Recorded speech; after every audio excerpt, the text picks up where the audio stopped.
President Xi Jinping in Latin America, the Chinese president's state visits to Argentina and Panama will get you up to speed right now. Welcome back. You're watching World Insight with me, Tian Wei, the program coming to you Monday to Friday live on CGTN. Chinese President Xi Jinping is on his trip to Latin America. He arrived in Panama on Monday for his first state visit since the two countries established formal ties. This trip comes after the G20 Summit and also a state to Argentina as well. These visits are expected to strengthen cooperation between China and Latin American countries. Let's take a look. President Xi does the rounds in Latin America. Panamanian President Juan Carlos Varela warmly welcomed the Chinese president in Panama for his first state visit. The two countries established diplomatic ties in June 2017. Last November, Mr. Varela visited Beijing. Earlier, a signed article by President Xi was published in Panama's national newspaper, titled "Working Together for a Shared Future."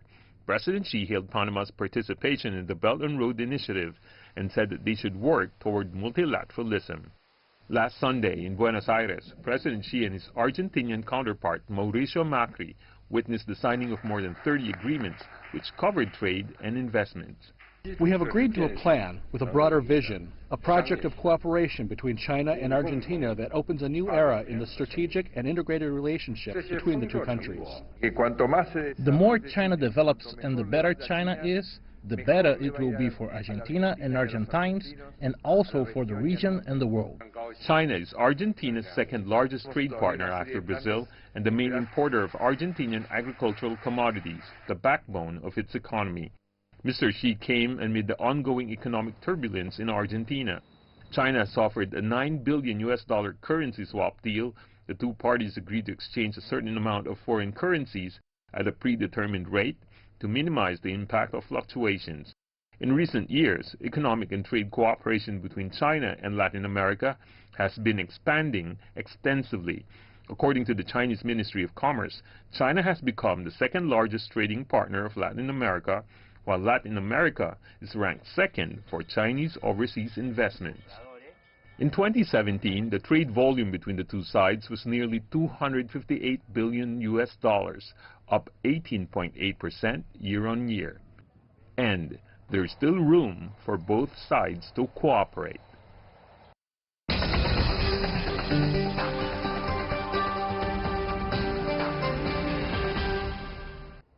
For more on President Xi Jinping's visit to Latin America in Beijing, we have Jiang Shixue, Vice President of the Chinese Association of Latin American Studies and Professor of Chinese Academy of Social Sciences. In Rio de Janeiro, we have Charles Tang, Chairman of the Brazil-China Chamber of Commerce and Industry.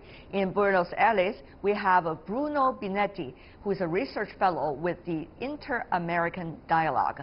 Gentlemen, welcome to our program. I want to start with you, Mr. Binetti. Latin American countries, of course, are somewhat farther away than most of these countries when it comes to distance with China geographically. However, this time a lot of emphasis on China-Latin America ties. What does that say to you? How much are the two sides needing one another?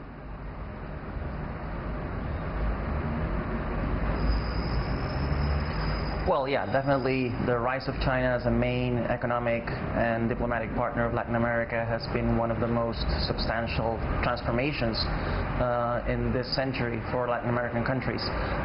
China is a tremendous trade partner for most countries in Latin America, especially regarding commodities. China is a growing investor in the region, especially in mining, in infrastructure, and now increasingly in more technologically advanced sectors such as telecommunications. And finally, China, perhaps most importantly, has been a tremendous source of financing for infrastructure and other projects for Latin American countries. For the first time, perhaps ever, Latin American countries have a true alternative to U.S. influence in the region, and that's, I think, very remarkable, and that's what this visit shows. Mr. Tang, trade, investment, infrastructure potential. Those are the talking points that Mr. Binetti really want to emphasize about China's role in Latin America. To you, what exactly is it? Because economies vary and therefore very different about its possibility working with China. Well, in an article I wrote for the World Policy Institute Journal of New Well, I have some difficulties talking to Mr. Tang. Now, Mr. Jiang, probably you could help us understand from China's perspective. Is that where China wants to emphasize its relations with Latin American countries, trade, investment, infrastructure potential? Well, I would say the bilateral relationship between the two sides is comprehensive. That means we have cooperation in political fields, economic fields, people-to-people exchanges. But on the whole, I would say it's mainly driven by economic and trade investment. And because China, as you know, China's economy is growing so fast. So we need all kinds of raw materials and commodities, and we can buy these kinds of things from the region. And at the same time, we sell our products to the region, and also we make investment. And that's a kind of a part of the so-called South-South cooperation. And it's not against any third party. It's based on win-win cooperation. I see. And Mr. Binetti, I mean, earlier there were, during the Cold War time, there were some geopolitical concerns when it comes to China's working relationship with Latin America. But now it seems that we are in a very different stage of time. Mutually beneficial, that's really the word that needs to be mentioned here. Mr. Binetti, when you say so-called alternative to the United States, as you heard Mr. Jiang mention from China, China is not here to replace anybody. But to you, what kinds of possibilities do you have now? But what do you make of these possibilities that Chinese and China could provide in its cooperation with Latin American countries, for example, your country?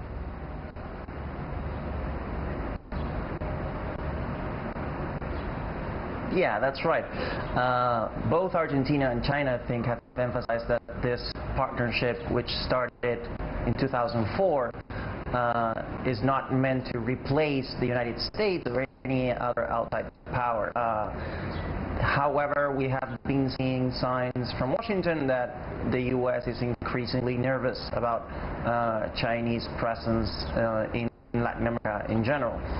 We'll see how that evolves based on, as you were discussing in the previous section, about how the U.S.-China relationship evolves in the future. Regarding Argentina in particular, as you mentioned before, we are experiencing economic turbulences, financial instability, a recession. So China's financial backing, Chinese purchase of more Argentine products, those are priorities for the Argentine government. And the Argentine government will try to, I think, promote relations with China, with the United States, and with any other country that can increase and boost trade and investment ties with Argentina. Right. Mr. Tang, as you can see, Mr. Binetti is trying to emphasize on this model of South-South cooperation. To you, how much is that coming into the scene between China and Latin American countries? I think the relationship between China and Latin America is of utmost importance. In an article I wrote for the World Policy Institute Journal, I alluded to the fact that the U.S. backyard is really growing a Chinese garden because the U.S. neglected Latin America for a long time, and China invested massively, helped Brazil during the worst time of its economic crisis, like it's helping Argentina now in Argentinians' economic crisis, and also building a tremendous amount of infrastructure, which is the basis of development and prosperity. In the same way that China transformed Africa from a lost continent to a continent of hope Wow. by investing massively in the infrastructure of the continent. Mr. Jiang. So it's crucial All right. for all of Latin America. Thank you, sir.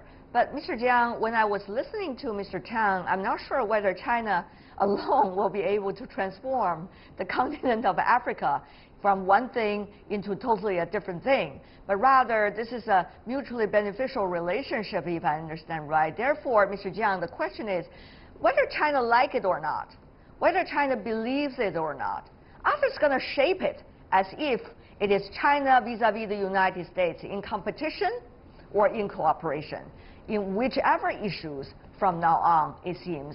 And therefore, what can China do in this regard? Well, as you know, that China is now the second biggest economy, but still it's a developing country. It has lots of domestic issues to deal with. So I would say China is not able to do everything for Africa, for Latin America, to deal with its poverty issues and other kinds of things.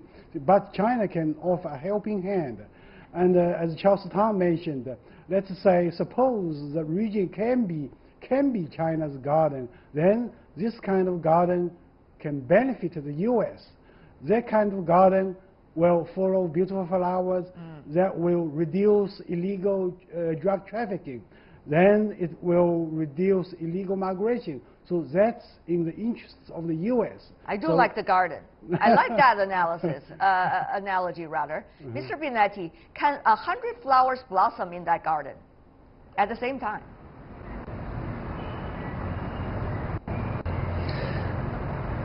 That's the key. I think the first thing the U.S. should understand is that Latin America is probably not anybody's backyard anymore. The region is experiencing some problems now, but has grown significantly in the past few years, thanks in no small part to ties with China. I think just as the U.S. is adapting its policy to a more multipolar world, it also needs to understand that it is no longer the only outside power with a presence in Latin America. Latin American countries would like to continue having good relations with the United States, with China, with Europe, and with all powers. So the key will be to perhaps include a discussion about how both countries can coexist in Latin America within U.S.-China talks. Latin America, in that sense, can become a focus of tension between the two countries, and it would be important to diffuse those. Okay, Mr. Tan, so here comes the thing. Pragmatically, what can China and Latin American economies do together? I mean, now, as we all know, there are some difficulties both in the financial sector and also in the trade sector for the region of Latin America and for China as well in terms of its negotiation with the United States. So is there some pragmatic common ground that both sides can work together, particularly the fact that Latin America, geographically speaking, is still quite far away from China? Cut the cost to be able to mutually beneficial make that tie economic between the two sides. That is crucial, Mr. Tan. I think that Latin America is a strategic partner for China because China needs access to the strategic resources for its continuous development and also for the food security of the Chinese people. The recent trade war between the United States and China has benefited Brazil and Argentina and other food producers who are substituting the food supplies from the United States to China. Of course, with this very important agreement of holding it off for 90 days, which is a short period of time, I think that United States farmers will start being able to export their products again. The strategic relationship between Latin America and China does not mean it has to exclude the United States. The superpower rivalry did not start with Trump, will not end with Trump, but it's important and crucial that both superpowers can work together for the benefit of the whole world and for mankind. It is very crucial, and they have the responsibilities. Mr. Jiang. Yeah. Well, 2 years ago, China published its second policy paper towards Latin America. And in this very important policy paper, we can see that there is one paragraph which is called third-party cooperation. That means China wants to cooperate with somebody else to work in Latin America.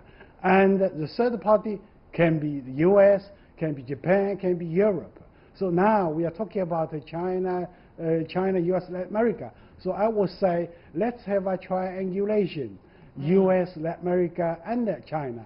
So if that kind of triangulation can be established, then that will be win-win-win for the triple sides.